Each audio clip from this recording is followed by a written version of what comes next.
is slave to the lender. So that means if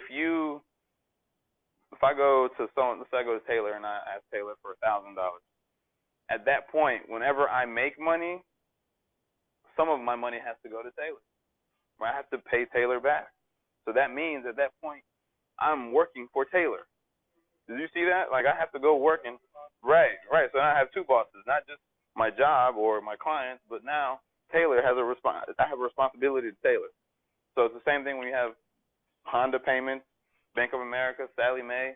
They are now in your subconscious mind. They are your bosses, and so there's additional pressure. That's how it's amazing. So when people pay their bills, like they hate paying their bills because it's just kind of like paying your master, right? Borrower, slave to lender, right? So it's very, very serious. I mean, if you look at it, and the reason why to me it makes so much sense coming from the perspective of an African American who, a community that was oppressed for 400 years.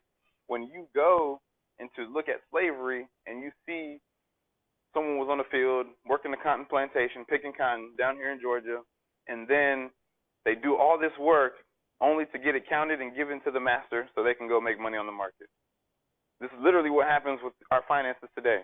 You go to work, you sit in the office or a cubicle, or you deal with people that you don't like all day long, all week long. You get paid every 2 weeks, and when you get paid, you got to go pay somebody else. You go give your money to somebody else. You can't get ahead like this. You can't prosper like this. And so then the first part says the rich rule over the poor.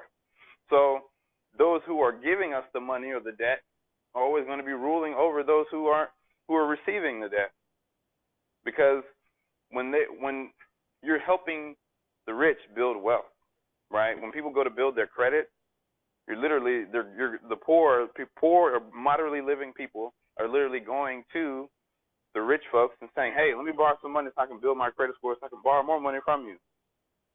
Literally, because that's how they make their money, right? And so it's just something to really think about in that perspective. Now, I'm not saying all rich people are evil. I'm not saying rich people are bad.